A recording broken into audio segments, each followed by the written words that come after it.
Hi, my name is Annie, and welcome to the Walking Word, where we go through the Bible in a year. Today, we're reading Exodus chapter 18.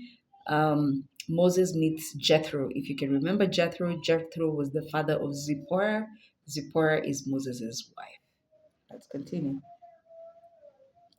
Now, Moses' father in law, Jethro, the priest of Midian, had all that God had done for Moses and his people Israel, how the Lord had brought Israel out of Egypt. So his father in law, Jethro, took along Zipporah, Moses' wife, whom Moses had sent back to him. So when Moses went to take the people out of Egypt, as he was going to deal with that wahala, he sent his wife and children back and left his wife and children with um, his father-in-law. Mhm. Okay. So his father-in-law Jethro, who had took along Zipporah, Moses' wife, whom Moses had sent back to him, and her two sons. One of them was called Gershom, for he said, I am a stranger in the foreign land. You remember? Gershom was the firstborn. Mhm. The other was Eliezer, for he said, my father's God is my helper. He has rescued me from Pharaoh's sword. Together with Moses' wife and sons, then his father-in-law Jethro came to him in the desert where he was encamped near the mountain of God, and he sent word to Moses, I, Jethro, your father-in-law, am coming I'm coming along with your wife and her two sons. Moses went out to meet his father in law, bowed down before him, and kissed him. Having greeted each other, they went into the tent. Moses then told his father in law of all that the Lord had done to Pharaoh and the Egyptians for the sake of Israel. Mhm.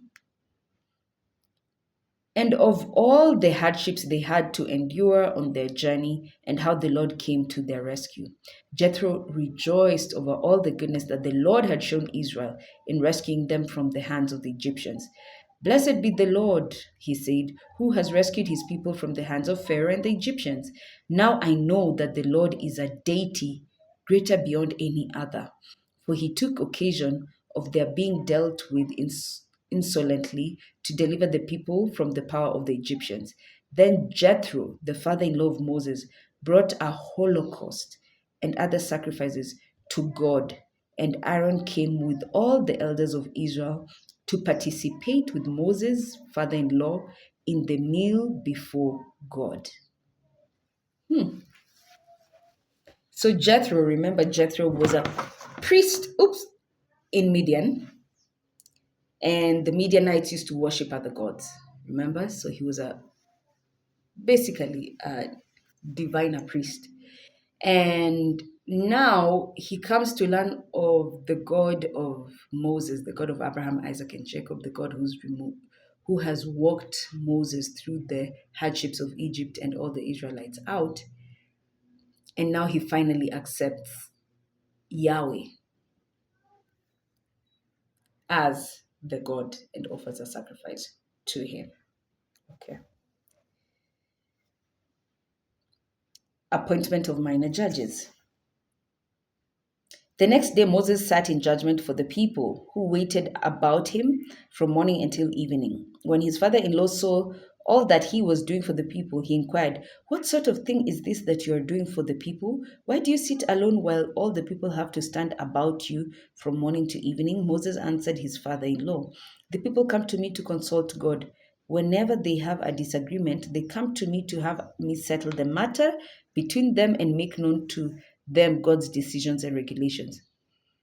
His father says, you are not acting wisely, his father in law replied. You will surely wear yourself out. Mhm. And this is a principle we learn where God sometimes allows you to delegate so that you can focus on the bigger things with Him. You will surely wear yourself out, and not only yourself, but also these people with you. The task is too heavy for you. You cannot do it alone. Now listen to me, and I will give you some advice that God may help you with. That God may be with you. Act as the people's representative before God, bringing to him whatever they have to say. Enlighten them in regard to the decisions and regulations, showing them how they are to live and what they are to do. But you should also look among all the people for able and God fearing men, trustworthy men, who hate dishonest gain and set them as officers over groups of thousands, of hundreds, of fifties, and of tens. Let these men render decisions for the people in all ordinary cases. More important cases, they should refer to you. But all the lesser cases, they can settle themselves. Thus, your burden will be lightened, since they will bear it with you. If you do this, when God gives you orders, you will be able to stand the strain, and all these people will go home satisfied. Moses followed the advice of his father in law and did all that he had suggested. He picked out able men from all of Israel and put them in charge of the people as officers over groups of thousands, of hundreds, of fifties, and of tens. They rendered decisions for the people in all ordinary cases. The more the more difficult cases they referred to Moses, but all the lesser cases they settled themselves. Then Moses bade farewell to his father in law, who went off to his own country. And we can tell this is the reason why Jethro came um, to help Moses set up order in the camp. Ministry can be very overwhelming, and this is where we get one of the laws of ministry is that you need help. Sometimes you need help, you cannot do it by yourself. And to just ensure that you have God-fearing and trustworthy people um, to help you in doing it. We continue in the covenant in Mount Sinai in chapter 19.